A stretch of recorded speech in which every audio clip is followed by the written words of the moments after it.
सातारा जिल्ह्यातील आजच्या top 10 news दिनांक 6 जून 2026. Power bye be vocal for local. आपली खरेदी आपल्या शहरात, आपल्या साताऱ्यात. एकसर तालुका येथील मालुसरेवाडी बस स्टॉप जवळ डंपर मोटरसायकल धडकेत युवकाचा जागीच मृत्यू. डंपर मिक्सरच्या धडकेत मृत्यू होणाऱ्यांची संख्या जिल्ह्यात दिवसेंदिवस वाढत आहे, पण प्रशासनाला याचे कोणतेही गांभीर्य नाही. येणाऱ्या काळात नागरिकांनी त्याबद्दल आवाज उठवला नाही तर असे मृत्यू दर काही दिवसांनी होतच राहणार. एकसर तालुका येथील मालुसरेवाडी बस थांब्यानजीक भरधाव वेगाने आलेल्या डंपरने दुचाकीला दिलेल्या जोरदार धडकेत युवक जागीच ठार झाल्याची घटना शुक्रवारी सकाळी 9 वाजण्याच्या सुमारास घडली. अभिजित दत्तात्रय वाडकर वय 33 राहणार मालतापूर तालुका वाई असे युवकाचे नाव आहे. या घटनेने संपूर्ण पश्चिम भागात तीव्र संताप उसळला असून नागरिकांनी रस्ता रोको आंदोलन करून या घटनेचा निषेध केला. डंपर मिक्सर माफिया रस्त्यावरती धोकादायकपणे वाहन चालवून हस्तीखेळती आयुष्य कुटुंब उद्ध्वस्त करत आहे. जोपर्यंत एखाद्या राजकीय नेत्याच्या व प्रशासकीय अधिकाऱ्यांच्या घरातील वा जवळची व्यक्ती यामध्ये मरण पावत नाही तोपर्यंत या प्रश्नाचे गांभीर्य त्यांना कळणार नाही. सातारकर म्हणून आपल्याला या डंपर मिक्सर माफियांचा बंदोबस्त करावा लागणार आहे. तुमच्या जीविताची काळजी तुम्हालाच करावी लागणार आहे, दुसरे कोणी येऊन तुमची काळजी करणार नाही. प्रशासनाने डंपर मिक्सर चालकांबाबत करावयाच्या मागण्या. आपल्या परिसरातून धोकादायक पद्धतीने डंपर मिक्सर वाहतूक होत असल्यास आणि त्यामुळे नागरिकांच्या जीवास धोका निर्माण होत असल्यास त्याची तक्रार ग्रामपंचायत, तहसील व जिल्हाधिकाऱ्यांकडे करावी. त्यामुळे डंपर मिक्सर चालकांना वाहतूक नियमानुसार आणि सुरक्षित करण्यास सांगावे. डंपर चालकांची वेळोवेळी दारू न पिल्याची चाचणी करण्यास सांगावे. डंपर चालकांना नागरिकांच्या सुरक्षेबाबत आणि त्यांच्या स्वतःच्या जबाबदारीवर प्रबोधन करण्यास सांगावे. प्रशासनाकडे तक्रार करून वारंवार सूचना देऊनही परिस्थिती सुधारत नसेल तर आपल्या परिसरातून वाहतूक पूर्णपणे बंद करावी. तुम्ही आता जागृत झाला नाही तर उद्या तुमच्यावर हे संकट ओढावू शकते. कोयनानगर येथे दुर्दैवी घटना. कोयना नदीत बुडून 2 मुलांचा मृत्यू. कोयनानगर येथे कोयना नदीत पोहण्यासाठी गेलेल्या 2 अल्पवयीन मुलांचा बुडून मृत्यू झाल्याची दुर्दैवी घटना घडली आहे. त्यामुळे परिसरात हळहळ व्यक्त होत आहे. मिळालेल्या माहितीनुसार कोयनानगर परिसरातील कोयना नदीत पोहण्यासाठी गेलेल्या 2 मुलांचा पाण्यात बुडून मृत्यू झाला. शोध मोहीम राबवल्यानंतर दोघांचाही मृतदेह सापडले आहेत. आर्यन अनिल कदम वय 16 वर्ष, करण दाजी कदम वय 14 वर्ष अशी मृत मुलांची नावे आहेत. दोघेही गाडखोप तालुका पाटण येथील रहिवासी होते. या दुर्दैवी घटनेमुळे गाडखोप गावासह पाटण तालुक्यात शोकळा पसरली असून दोन्ही मुलांच्या कुटुंबावर दुःखाचा डोंगर कोसळला आहे. पोहण्यासाठी नदी, धरणे व खोल पाण्याच्या ठिकाणी जाताना आवश्यक खबरदारी घेण्याचे आवाहन प्रशासनाकडून करण्यात येत आहे. सातारा शहरातील राधिका रोड या प्रमुख मार्गावर सुरू असलेल्या ओपन बिअर बार संस्कृतीमुळे महिलांची सुरक्षा धोक्यात. सुषमा राजेगोरपडे. सातारा पोलीस, सातारा नगरपालिकांनी याबाबत योग्य ती कारवाई करावी. सातारा शहरातील राधिका रस्त्यावरील सिटी वाईन शॉप समोर मंगळवार रात्री 8:30 वाजता सुमारास एका मध्यद्वंदी व्यक्तीने युवतीची छेड काढल्याची घटना घडली होती. ही घटना निषेधार्ह असून महिला सुरक्षेच्या दृष्टिकोनातून घातक आहे. सातारा शहरातील राधिका रोड प्रमुख मार्गावर सुरू असलेल्या ओपन बिअर बार संस्कृतीमुळे महिलांच्या सुरक्षेचा प्रश्न ऐरणीवर आला आहे.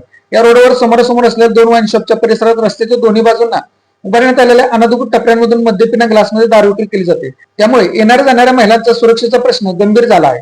यापुढे महिलांना निर्भयपणे तेथून वावरता येईल, कोणतीही अनुचित घटना घडू नये यासाठी सातारा पोलीस व सातारा नगरपालिकांनी योग्य ती तात्काळ कारवाई करावी अशी मागणी सुषमा राजेगोरपडे, जिल्हाध्यक्ष, सातारा जिल्हा काँग्रेस कमिटी यांनी केली आहे. जिल्ह्यातील आशा स्वयंसेविकांना त्यांना त्यांचे थकीत मानधन तात्काळ देण्यात यावे. सुषमा राजेगोरपडे. मानधनासाठी निधी देण्यास विलंब करणाऱ्या केंद्र व राज्य सरकारचा जाहीर निषेध. जिल्ह्यातील आशा स्वयंसेविका यांना त्यांचे थकीत मानधन तात्काळ देण्यात यावे अशी मागणी सुषमा राजेगोरपडे, जिल्हाध्यक्ष, सातारा जिल्हा महिला काँग्रेस कमिटी यांनी जिल्हा परिषद प्रशासन, राज्य सरकार व केंद्र सरकारकडे सोशल मीडियाद्वारे केली आहे. तसेच मानधनासाठी निधी देण्यास विलंब करणाऱ्या केंद्र व राज्य सरकार त्यांनी जाहीर निषेध केला आहे.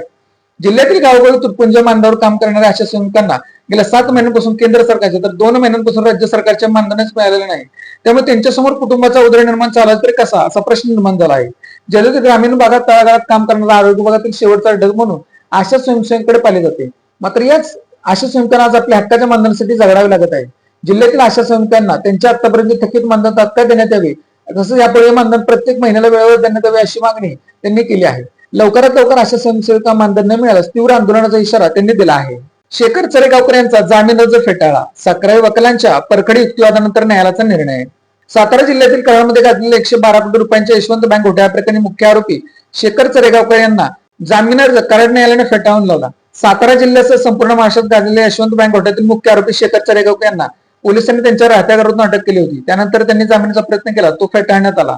मोळाचोडा परिसरात घरफोडी. 7 लाखांहून अधिक किमतीचे सोन्या चांदीचे व डायमंडचे दागिने लंपास. सातारा शहरातील मोळाचा ओढा परिसरात अभिजात फॅक्टरीजवळ एका घरात अज्ञात चोरट्यांनी घरफोडी करून तब्बल 7 लाखांहून अधिक रुपयांचे सोन्या चांदीचे व डायमंडचे दागिने लंपास केल्याची घटना उघडकीस आली आहे. याबाबत मनीषा विशाल पुजारी यांनी शाहूपुरी पोलीस ठाण्यात फिर्याद दाखल केली आहे. पोलिसांनी दिलेल्या माहितीनुसार चोरट्यांनी दिनांक 31 मे रोजी सायंकाळी 6 ते दिनांक 4 जून सकाळी 9:30 या दरम्यान मोळाचोडा येथील अभिजात फॅक्टरी जवळच्या इमारतीमधील फ्लॅट नंबर 22 तेवीसचे कुलूप तोडून 2 तोळ्यांच्या सोन्याच्या बांगड्या, मिनी कंटन, सोन्याचे टॉप्स, डायमंड टॉप्स, फॅन्सी दागिने, सोन्याचे गोट, पेटंट, सोनसाखळी, डायमंड पदक, डायमंड अंगठी असा ऐवज चोरून नेला आहे. त्रिपुटीला वादळी वाऱ्याचा तडाखा, शाळेचे नुकसान, झाड कोसळल्याने वाहतूक ठप्प.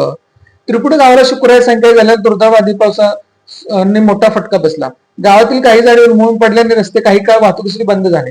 वीज वाहिन्यांवर झाडे कोसळल्याने वीज पुरवठा खंडित झाला. वादळी वाऱ्यामुळे गावातील मुख्य रस्त्यावर एक मोठे झाड कोसळल्याने वाहतूक पूर्णपणे ठप्प झाली होती. तसेच जिल्हा प्राथमिक शाळेच्या इमारतीवर एक मोठे झाड पडल्याने शाळेच्या छपराचे नुकसान झाले आहे.